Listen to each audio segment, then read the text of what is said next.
Hello student, very good evening. I hope you are fine. आपके अपने YouTube channel expert classes by Manju ma'am में स्वागत एवं अभिनंदन है।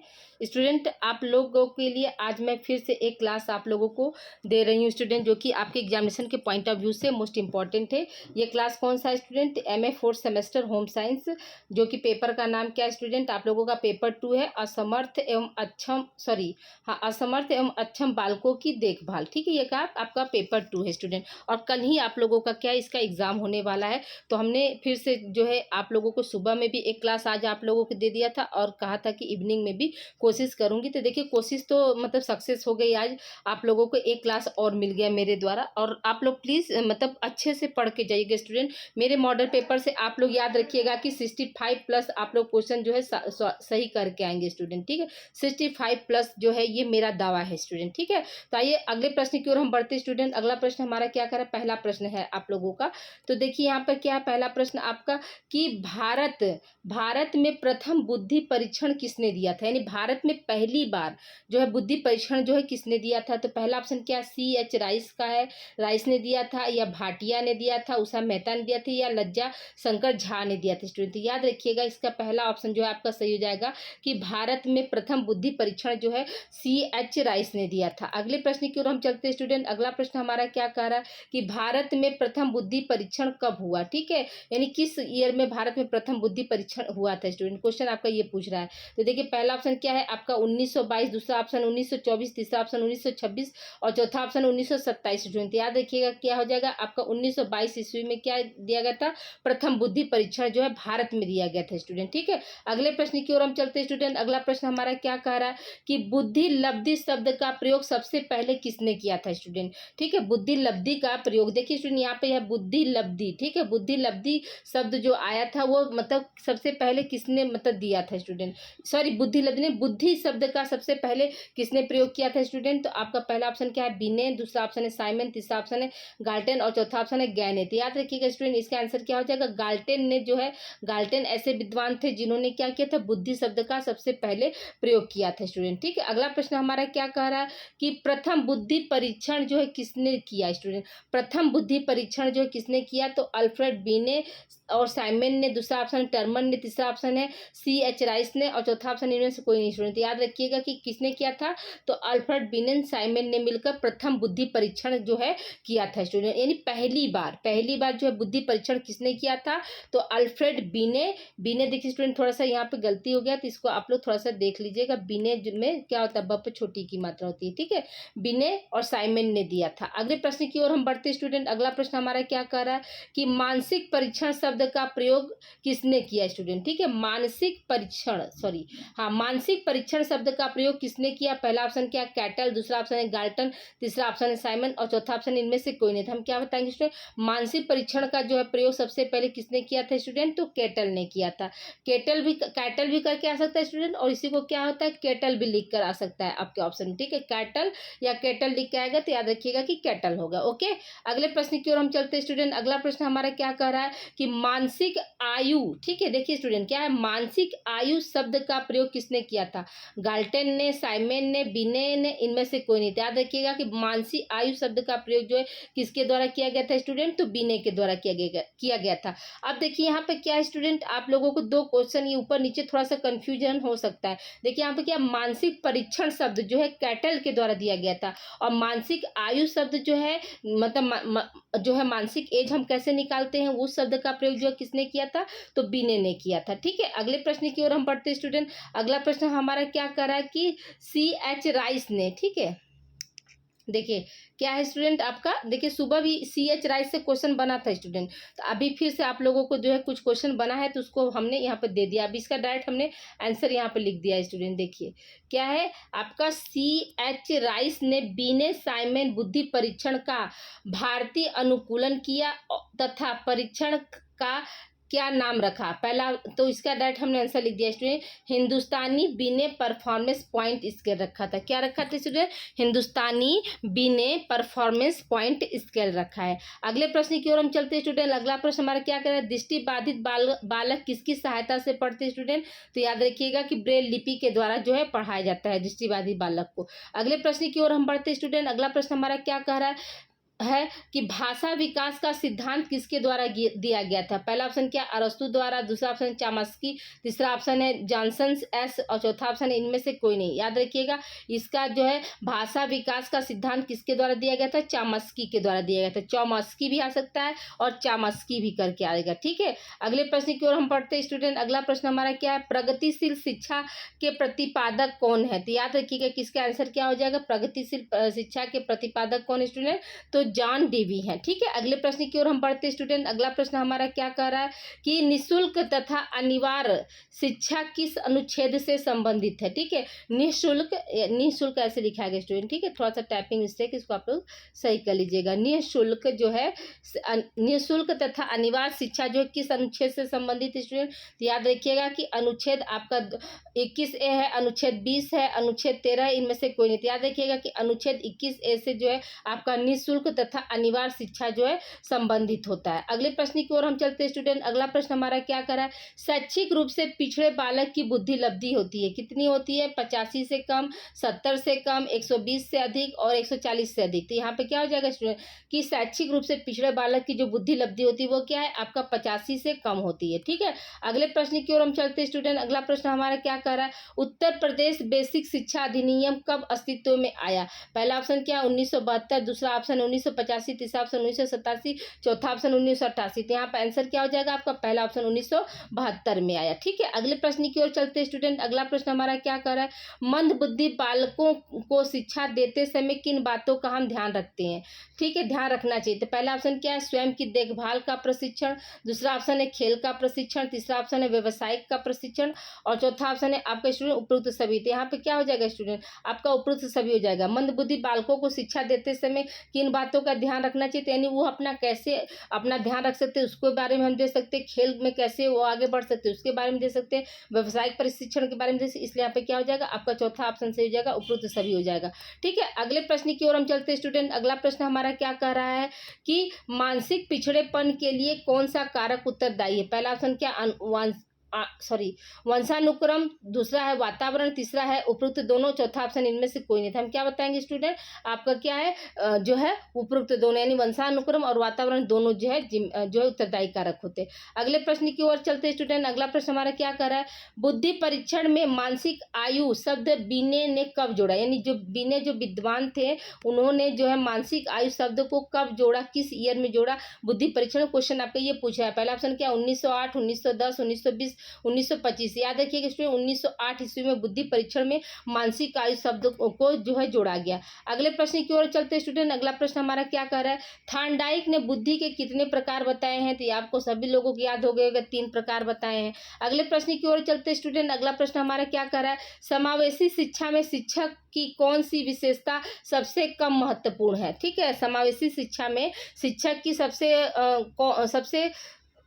शिक्षक की कौन सी विशेषता सबसे कम महत्वपूर्ण है। तो पहला ऑप्शन क्या है, बच्चों के प्रति संवेदनशीलता, तो ये तो होना ही चाहिए शिक्षक के अंदर। ठीक है, दूसरा क्या है ऑप्शन की छात्रों के लिए धैर्य तथा इसने ये भी होना चाहिए। ठीक है, छात्रों की अक्षमताओं का ज्ञान ये भी होना चाहिए। फिर क्या, शिक्षक की सामाजिक और आर्थिक स्थिति। तो देखिए ये क्या, समावेशी शिक्षा में के अंतर्गत यह विशेषता नहीं होती, क्योंकि शिक्षक के आर्थिक और सामाजिक स्थिति से कुछ लेना देना ही नहीं होता है। लेकिन क्या है, ये तीनों ऑप्शन जो है आपका जो है मतलब ये शिक्षक के अंदर जो है पाया जाना चाहिए कि मतलब वो बच्चों के प्रति संवेदनशील रहे, उनकी भावनाओं को समझे, उनका सम्मान करने, उनकी जो अक्षमता है, जो भी कमियां है उसको क्या करे, उसको दूर करे। ठीक है, इसलिए यहाँ पे क्या हो जाएगा, ये क्या है विशेषता के अंतर्गत जो है आपका जो है शिक्षक की सामाजिक और आर्थिक स्थिति नहीं आएगी। ठीक है, अगले प्रश्न की ओर हम बढ़ते स्टूडेंट। अगला प्रश्न हमारा क्या कह रहा है कि सफल समावेश को छोड़कर निम्नलिखित की आवश्यकता है। ठीक है, ऑप्शन कौन सा है, अलगाव है, संवेदीकरण है, एक क्षमता निर्माण, माता पिता का समावेश। तो यहाँ पे क्या स्टूडेंट की सफल समावेश को छोड़कर निम्नलिखित की आवश्यकता है। तो याद रखिएगा स्टूडेंट यहाँ पे क्या हो जाएगा, आपका अलगाव हो जाएगा। ठीक है, पहला ऑप्शन सही हो जाएगा। अगला प्रश्न हमारे क्या करें स्टूडेंट, अगला प्रश्न है आपका कि डिस्कैलकुलिया जो है किससे संबंधित है स्टूडेंट। तो आपको हमने जो है देखिए पठन पाठन संबंधित भी आपको डिसेबिलिटी मैंने पढ़ाया है। तो देखिए डिस्ग्राफिया था, तो डिस्ग्राफिया जो है आपका किससे है, तो लिखित लिखित समस्या होगी, ठीक है, और डिसलेक्सिया हो जाएगी तो पठन विकार हो जाएगा। यहाँ पे क्या है, डिसकैलकुलिया है, तो याद रखिएगा कि गणितीय क्षमता से जो है ये संबंधित है, ठीक है। अगले प्रश्न की ओर हम चलते हैं स्टूडेंट। अगला प्रश्न हमारा क्या कह रहा है कि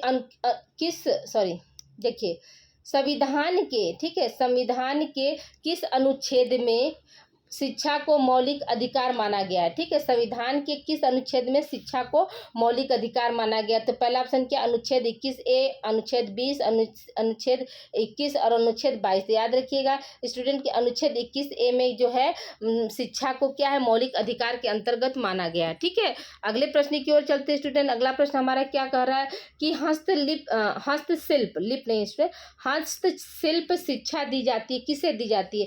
पिछड़े बच्चों को, प्रतिभाशाली बच्चों को, अपराधी बच्चों को, और इनमें से कोई नहीं। तो याद रखिए स्टूडेंट, ये तो हम आपको ये आपको तीसरी बार बता रहे स्टूडेंट की जो हस्तशिल्प जो शिक्षा है वो किसको दी जाती है? तो पिछड़े हुए बच्चों को दी जाती है या बालकों को दी जाती है। अगला प्रश्न हमारा क्या कह रहा है कि बुद्धि लब्धि या IQ, ठीक है, बुद्धि लब्धि या क्या है, IQ अवधारणा किसने दी? पहला ऑप्शन क्या है, बीने, साइमन, टर्मन, और इनमें से कोई नहीं। याद रखिएगा स्टूडेंट, बुद्धि लब्धि तथा IQ की अवधारणा जो किसके द्वारा दी गई थी? बीने के द्वारा दी गई थी। अगले प्रश्न की ओर बढ़ते स्टूडेंट। अगला प्रश्न हमारा क्या कह रहा है कि शिक्षा का अधिकार अधिनियम संविधान के किस संशोधन द्वारा पारित किया गया? पहला ऑप्शन है आपका 86वें संशोधन, दूसरा ऑप्शन 27वें संशोधन, तीसरा ऑप्शन 50वें संशोधन, और इनमें से कोई नहीं। याद रखिएगा कि जो स्टूडेंट आपका क्या है, शिक्षा का अधिकार अधिनियम जो है आपका 86वें संशोधन के द्वारा क्या किया गया था? पारित किया गया था, ठीक है, यानी 86वें संशोधन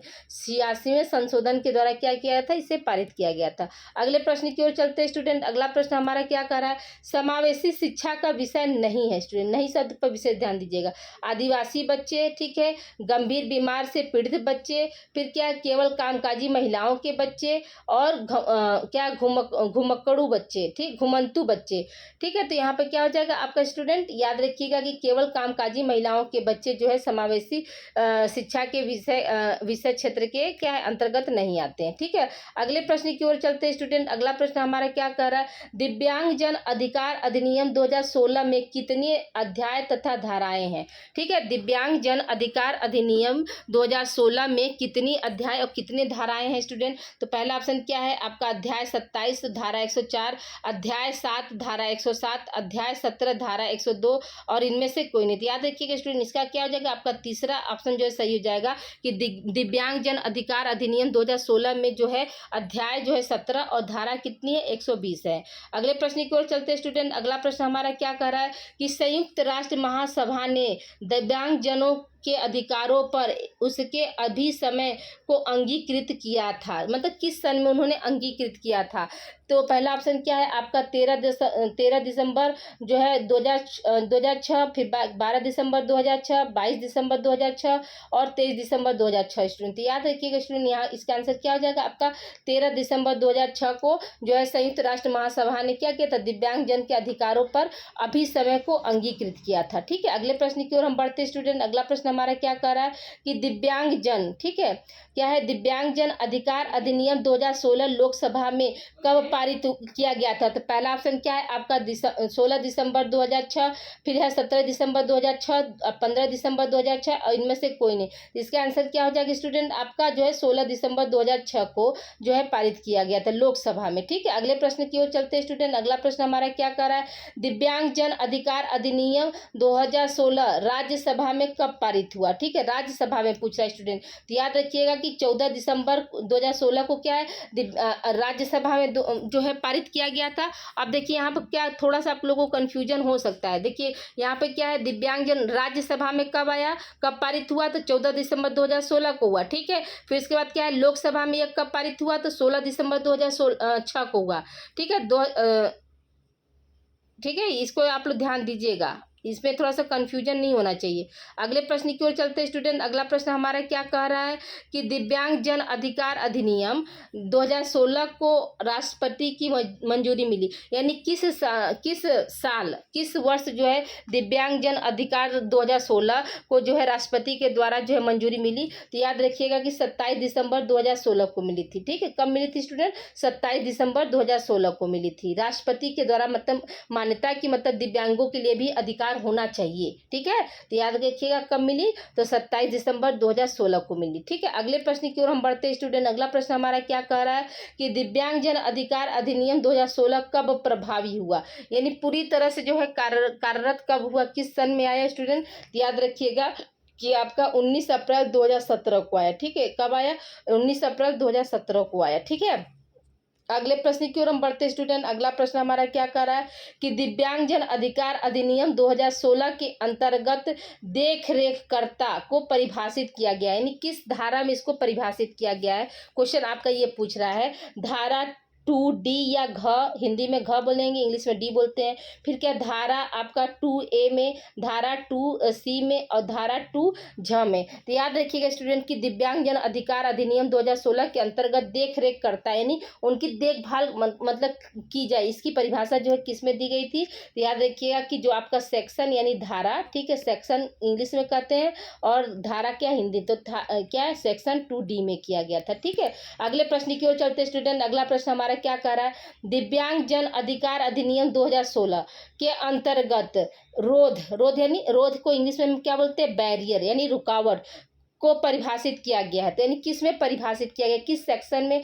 या किस धारा में जो है परिभाषित किया गया? क्वेश्चन आपका ये पूछ रहा है स्टूडेंट। याद रखिएगा कि बैरियर शब्द जब आया यानी रोक लगाने के लिए, कि मतलब कुछ अगर अथवा हो जाए, कुछ रुकावट आए या कोई दुविधा हो जाए, तो किस धारा के तहत हम रोक लगा सकते हैं, बैरियर उत्पन्न कर सकते हैं? तो याद रखिएगा कि आपका सेक्शन 2C यानी धारा 2C। याद रखिएगा स्टूडेंट, धारा किस में है? आपका 2C में जो है बैरियर का जो है जो प्रावधान बनाया गया। ठीक है, अगले प्रश्न की ओर चलते स्टूडेंट। अगला प्रश्न हमारा क्या कह रहा है कि दिव्यांग जन अधिकार अधिनियम 2016 के अंतर्गत, ठीक है, संसूचना, ठीक है, एक ही में रहेगा स्टूडेंट। ठीक है, संसूचना यानी कम्युनिकेशन की परिभाषा दी गई, यानी बातचीत करने के लिए जो है दिव्यांगों के लिए, मतलब अधिकार अधिनियम 2016 में जो बना है उसमें जो है कम्युनिकेशन की परिभाषा जो है किस धारा में दी गई है, ये आपका क्वेश्चन पूछा जा रहा है। यानी वो अपनी बातों को मतलब किस धारा के तहत व्यक्त कर सकते हैं, ये क्वेश्चन आपका पूछ रहा है स्टूडेंट।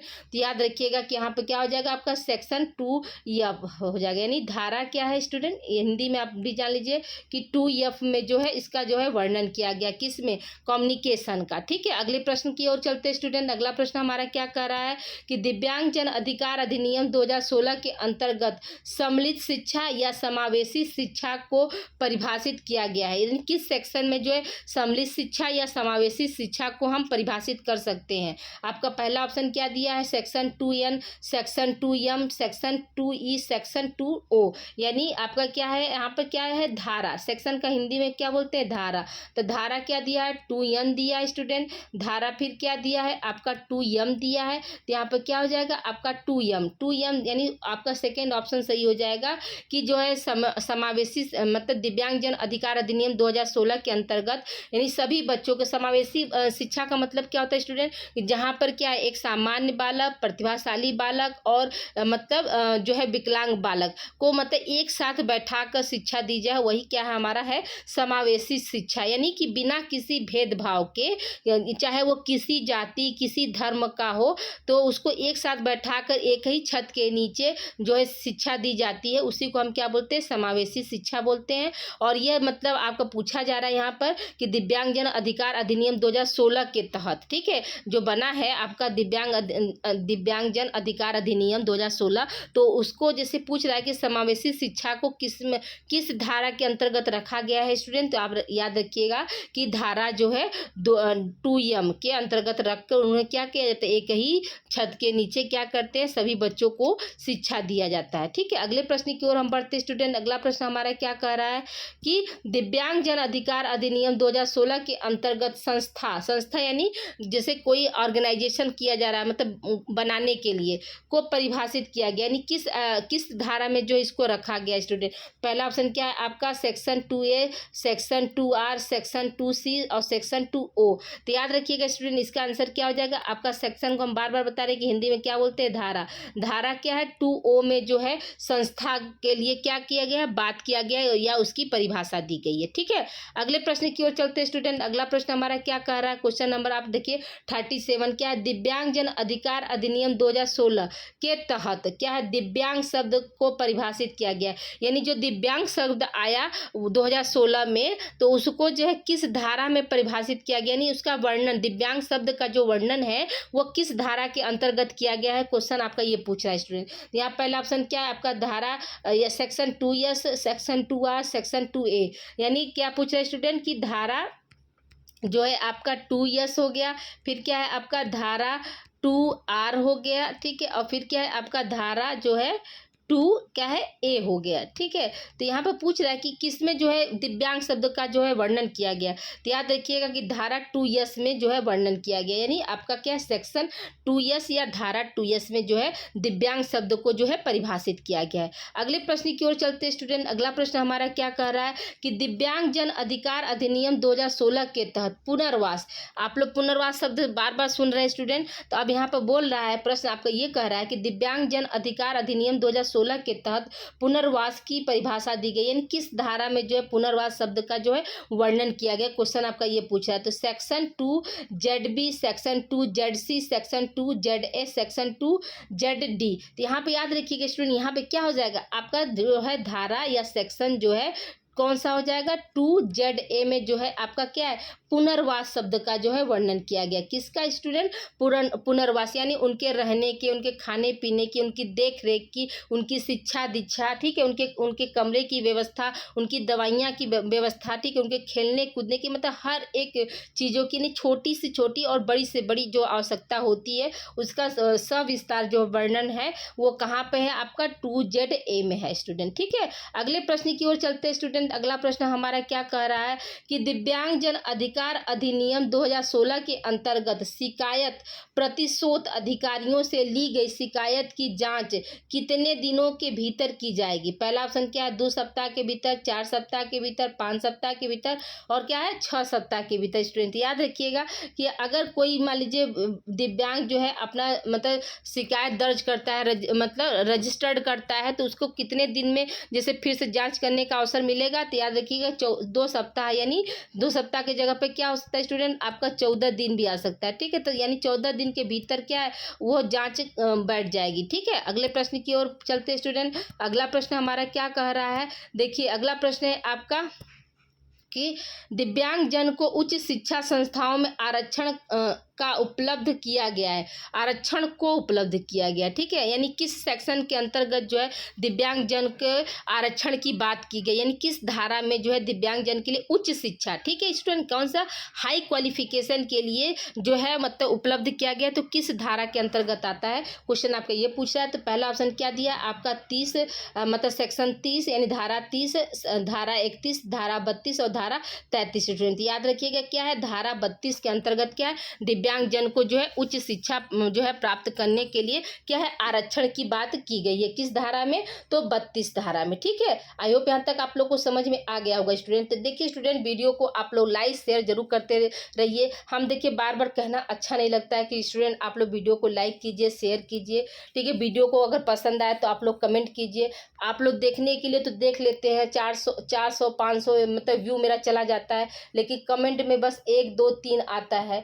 तो आप लोग कमेंट करके जरूर आप लोग बता दिया अगर स्टूडेंट कि आप लोगों को वीडियो कैसी लगी, आपको क्वेश्चन लेवल कैसा लगा। ठीक है, इससे क्या होता है मुझे भी मोटिवेशन मिलता है स्टूडेंट, मैं भी आप लोगों के लिए दिन रात एक करती हूँ। अभी देखिए 5 बजे एग्जाम खत्म हुआ है, एग्जाम खत्म होने के बाद आई हूँ, सिर्फ 1 गिलास पानी पी हूँ और तुरंत आप लोगों का क्वेश्चन मैंने फ्रेम किया। 25 क्वेश्चन मैं पहले फ्रेम करके चली गई थी, फिर बाद में आई हूँ तो फिर आप लोगों के लिए 20 क्वेश्चन फ्रेम की हूँ। उसके बाद देखिए 7 बज रहा है और अभी आप लोगों की मैं क्लास ले रही हूँ। उसके बाद फिर क्या अभी संध्या का समय है, पूजा पाठ भी करना है।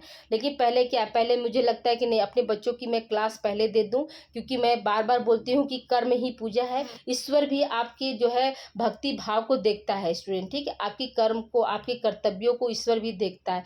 आपके जो भी अच्छे बुरे जो भी कर्म है, आपको इसी धरती पर जो है मिलेगा स्टूडेंट। आपका जो है कहा जाता है ना, स्वर्ग भी यही धरती है और नर्क भी यही धरती है। तो इसलिए आप अच्छा करेंगे तो आपको हर चीज़ क्या होगा, अच्छा ही अच्छा मिलेगा।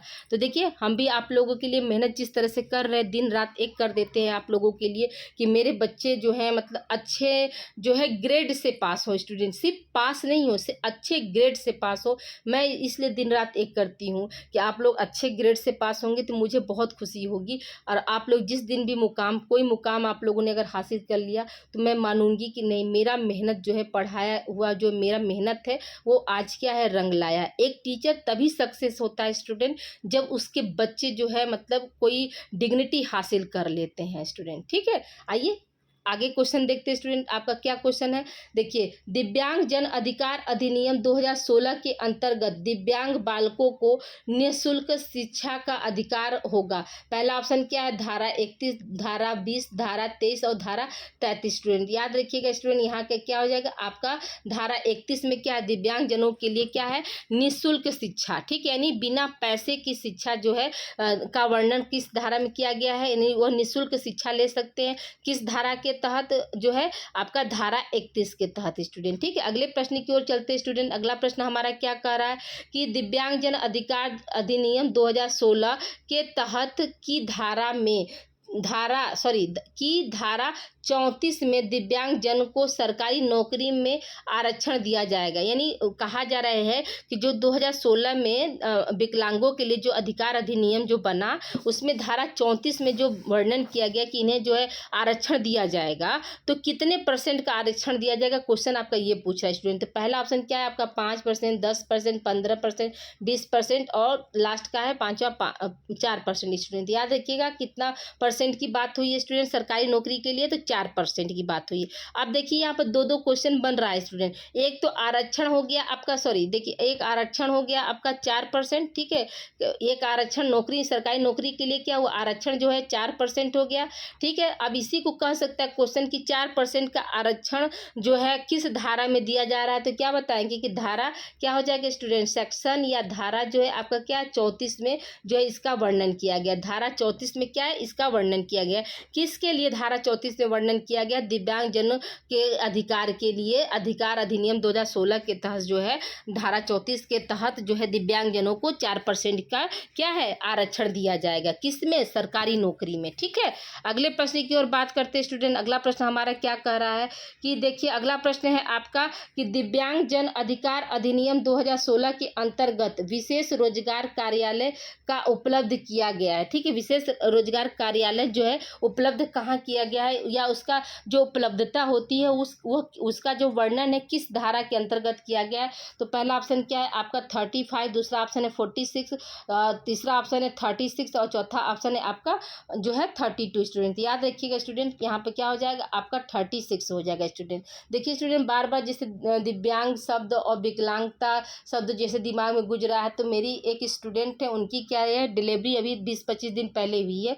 देखिए स्टूडेंट, एक हम्बल रिक्वेस्ट आप लोगों से ये रहती है कि आप लोग जो है होम साइंस के स्टूडेंट हैं, और मेरा मानना ये रहता है स्टूडेंट कि जिन्होंने अगर गृह विज्ञान, ठीक है स्टूडेंट, याद रखिएगा कि जिन्होंने अगर गृह विज्ञान से सब्जेक्ट से अपना एमए या एमए ग्रेजुएशन अगर कंप्लीट किया स्टूडेंट, तो याद रखिएगा वो जीवन के हर मतलब पहलू को, या यूँ कह सकते हैं कि जीवन के हर पैमाने को वो पढ़ते हैं स्टूडेंट। कैसे जीवन जीना है, ठीक है, कैसे मतलब रहना, ये सब कुछ क्या है हमारी जो है होम साइंस में ऐड है। जैसे अभी हम बता रहे हैं कि उनकी डिलीवरी हुई है, तो उनकी बच्ची जो है मतलब पैर जो है नहीं, बिल्कुल पैर उनका काम नहीं कर रहा है, तो एक तरह से मान लीजिए कि वो बच्ची जो है विकलांगता की श्रेणी में पैदा होगी।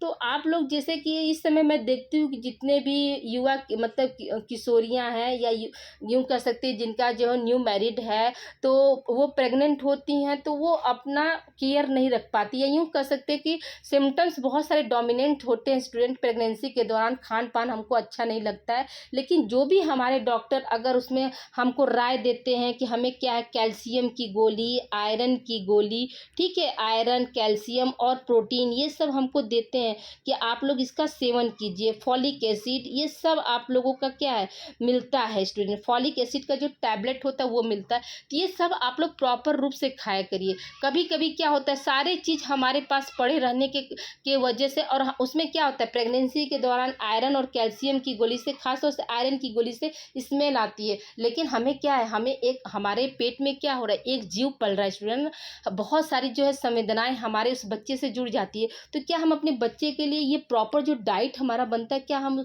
उसको अपने भोजन में शामिल नहीं कर सकते हैं? बिल्कुल कर सकते स्टूडेंट। ऐसा कहीं जरूरी नहीं है कि आपको डेली फल फूल मिले तभी आप खाइए, ऐसा नहीं है। आपके फल फूल के अलावा जो जो भी नहीं है फल फूल, कोई बात नहीं, आप वीकली में तो फल फूल खा सकते हो ना, हफ्ते में एक दिन खाओ। डेली आप जैसे गुड़ खाओ, आयरन लो, दाल दाल मिक्स दाल बनाकर पियो, प्रोटीन मिल जाएगा। तो आपको बताने की तो ज़रूरत नहीं, हरे साग सब्जी आप प्रचुर मात्रा में लीजिए, वो आपको काम आएगा। लिक्विड आहार में फ्रूट्स का जूस ले लीजिए, वो काम आएगा। लेकिन जो साथ में जो आपको सारी चीज़ों को जो दवाइयाँ दी जाती है ना स्टूडेंट, वो आप लोग प्लीज़ ज़रूर खाया करिए। अब देखिए, अब उनके घर के ऊपर क्या हुआ, ये प्रॉब्लम्स आ गई ना स्टूडेंट। अब उस बच्ची का क्या है, ऑपरेशन होगा, 4 से 5 लाख रुपया लगेगा। लेकिन ये भी गारंटी नहीं है कि क्या उसका मतलब तबीयत सही हो पाएगा, ये गारंटी नहीं है स्टूडेंट, ठीक है। तो देखिए, प्लीज़ आप लोगों से हम्बल रिक्वेस्ट है कि आप लोग जो है भावी माताएं हैं, भावी माताएं नहीं, भविष्य में माँ बनने वाली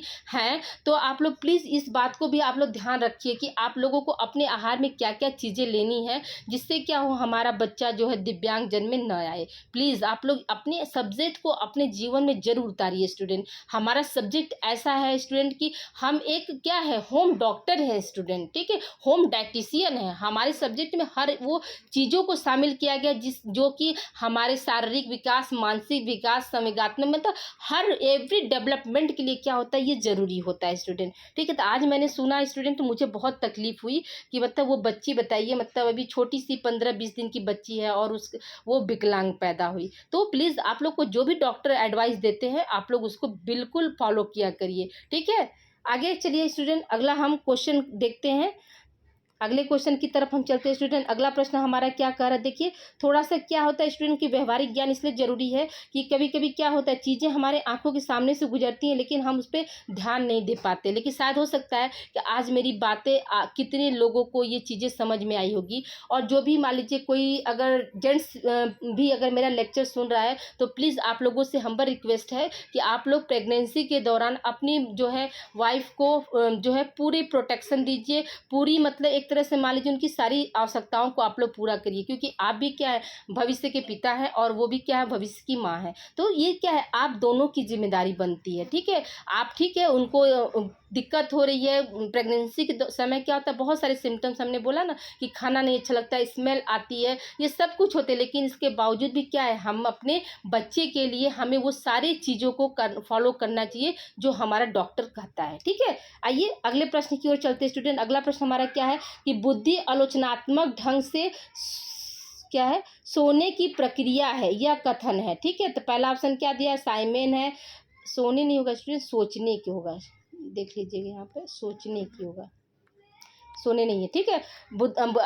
बुद्धि आलोचनात्मक ढंग से क्या है, सोचने की प्रक्रिया है, यह कथन किसका है, तो साइमन है, पियाजे है, थांडाइक है, या स्टर्नबर्ग है। तो याद रखिएगा कि स्टर्नबर्ग ने जो है ये परिभाषा दी है, ठीक है। अगले प्रश्न की ओर चलते हैं स्टूडेंट। अगला प्रश्न हमारा क्या कह रहा है कि बुद्धि का लेवल, देखिए ये मोस्ट इंपॉर्टेंट प्रश्न है स्टूडेंट, वेरी वेरी इंपॉर्टेंट, इसकी आने की संभावना बनती है। देखिए, बुद्धि का लेवल फर्स्ट, ठीक है, एंड लेवल सेकंड सिद्धांत किसने दिया? पहला ऑप्शन क्या है, साइमन, दूसरा ऑप्शन जॉनसन, तीसरा ऑप्शन पियाजे, और चौथा ऑप्शन है इनमें से कोई नहीं स्टूडेंट। याद रखिएगा कि इनमें क्या हो जाएगा स्टूडेंट, आपका जॉनसन ने दिया था, ठीक है। कौन दिया था स्टूडेंट? जॉनसन ने जो है ये बुद्धि का जो है लेवल फर्स्ट और लेवल 2 जो है सिद्धांत दिया था। अब देखिए स्टूडेंट, लेवल फर्स्ट और लेवल 2 का सेकंड का मतलब क्या होता है, तो याद रखिएगा कि लेवल फर्स्ट का मतलब होता है प्राथमिक बुद्धि, जो कि क्या होती है, आपकी वंशानुगत होती है। प्राथमिक बुद्धि कैसी होती है, वंशानुगत होती है। और लेवल सेकंड का मतलब होता है द्वितीयक बुद्धि, जो कि क्या होता है, हम वातावरण से सीखते हैं। ठीक है, आई होप यहाँ तक आप लोग को सारी चीज़ें क्लियर हो गई होंगी स्टूडेंट। तो देखिए आज आप लोगों का क्या ये 45 क्वेश्चन आप लोगों का फिर से हमने दे दिया स्टूडेंट। और आज आप लोग भी व्रत होंगे, ईश्वर आप लोगों की जो भी मनोकामना है आप लोगों को पूरा करे। कल आप लोग व्रत तोड़ के, ठीक है, व्रत तोड़ के यानी आप लोग जाइए एग्ज़ाम दीजिए और आप लोगों का पेपर जो है काशी विश्वनाथ जी अच्छा करें। और प्लीज़ आप लोग पूरे अच्छे से बहुत बारीकी से चीज़ों को पढ़ के जाइएगा। और मैंने जो भी आपको एक व्यवहारिक ज्ञान बताया स्टूडेंट, उसको ज़रूर आप लोग फॉलो करिएगा। जो भी आपके घर में अगर प्रेग्नेंट लेडी हैं तो उनका आप लोग प्लीज़ ख्याल रखिए। उस पेट में पल रहे उस बच्चे का भी आप लोगों की फैमिली के हर एक मेंबर का ये जिम्मेदारी बनता है स्टूडेंट। ओके, मिलते हैं हम अगली क्लास में। Thank you for watching.